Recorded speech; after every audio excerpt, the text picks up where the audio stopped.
من سید زنوری هستم در خدمت شما با بحث اعداد اعشار. در اعداد اعشار اندازه‌گیری اهمیت زیادی داره. اینجا یک واحد کامل ماست، اینجا واحد دهم ماست. هر 10 صدم مساوی 1 دهم. اعداد اعشار همون کسرها هستن، ولی نه هر کسی، کسایی که مخرج آنها 10 100 1000 و 10,000 و الی آخر باشه. اینا به چی تبدیل میشن؟ اینا به اعشار میتونن تبدیل شن. برای مثال 5 دهم ما میزنیم 5 دهم، 3 صدم، 3 صدم، 7 هزارم، 9 دههزارم. ما در درسمون فعلا با 9 دههزارم کامل کن. ما فعلا تو درسمون با مخرج‌های 10 100 و 1000 کار داریم. شما الان اینجا 9 رو نوشتی، بعد صفرای 1000 رو 10,000 10,000 چکار صفرای شمردی، بعد اعشار رو زد. بله. در اعداد اعشار یک واحد کامل 10 برابر 1 دهم است. 1 دهم 10 برابر 1 صدمه. 1 صدم هم 10 برابر 1 هزارمه. اینجا ما میخوان جمع و تفریق و ضرب رو نشون بدیم، ولی در اینجا ما 3 واحد رو داریم که بنویس. 3 واحد داریم. ممیز رو میذاریم 3 عدد صحیح داریم. اینجا 2 دهم داریم که همینجا گفتیم 10 تا 1 صدم مساوی با 1 دهم. پس اینجا ما 2 تا 2 صدم داریم، میشه 2 صدم نیست، این دهمه. دهم. اینجا چند تا صدم داریم؟ 4 صدم داریم و اینجا 5,000 داریم. جوابمون شد 3 ممیز 245,000.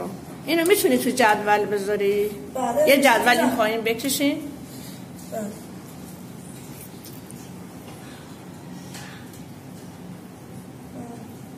خب اینجا بشه چی؟ دیگه اینجا که ما داریم اینجا کانمونه، یعنی همون عددات صحیح که میشه 3. اینجا هم ممیزمون رو میذاریم که اینجا 10 گان 100 گان و 1000 گان میشه. این 10 گان ما عزیزم اینا 10 گان 100 گان 1000 گان نیست، این یکانه، این دهمه، این نیست دهم.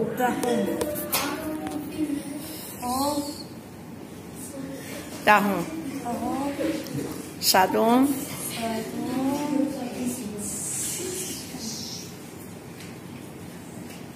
هزارم.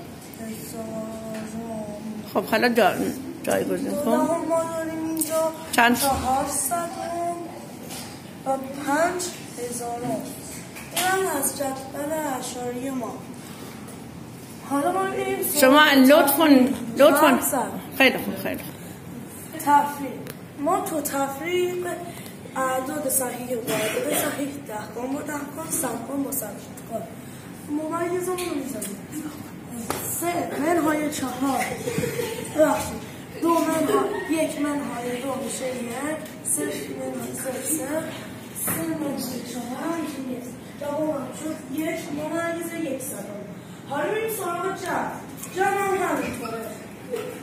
ما ممیزمون میذاریم 2 به علاوه 4 6 5 به علاوه 4 میشن 9 3 به علاوه 5. شما وقتی که به اعشار رسیدی باید اعشار رو بزنی. جمع میکنی از سمت چپ. بله.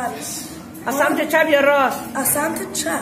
بخشی راست. از سمت راست جمع میکنیم، بعد اعشار که رسیدیم اعشار رو میذاریم. حالا ما این سراغ ضرب. در ضرب فرق داره. ما در ضرب بله. اجازه بده من چیزی که من یادمه همیشه ما اول اعشار رو در نظر نمیگیریم، یادت صحیح. نه در ضرب اول جمعمون رو انجام میدیم، بعد اعشار. نه ببین ما وقتی میخوایم جمع کنیم میایم چه کار میکنیم؟ صدم و با صدم جمع میکنیم. 2 و 4 6 5 و 4 9. حالا به اعشار رسیدیم، اعشار رو میزنیم. بعد 3 و 5 هم هست. اینو بخونین. 8 ممیز 96 صدم. 96 صدم. حالا رسیدیم به ضرب.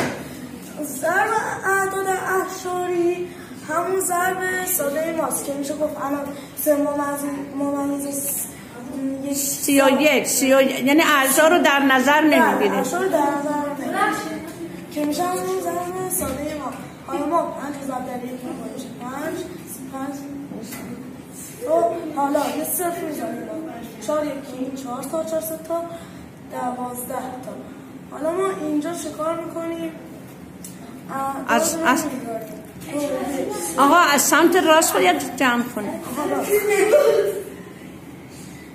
صفر حالا 4 برابر 2 برابر 1 3. خب حالا اینو چند تا اعشار داریم؟ 1 و 2 اعشار رو میزنیم. یعنی سمت راست اون ممیز بالایی 1 رقم. یعنی اینا چی هن؟ اینا عاملای ضربن. فهمیدی؟ عامل ضربه. پس اعشار رو چکار میکنیم؟ سمت راست اون 1 رقم، اینم 1 رقم میشه 2 رقم. پس جواب ما شد 13 ممیز 95 صدم. حاصل ضربه. بله حاصل ضربه. بله. در ضرب در اعداد اعشار اندازه‌گیری اهمیت زیادی داره. خیلی خوب، ما دیگه کارامون اینجا تموم شده. خداحافظ تا ویدیو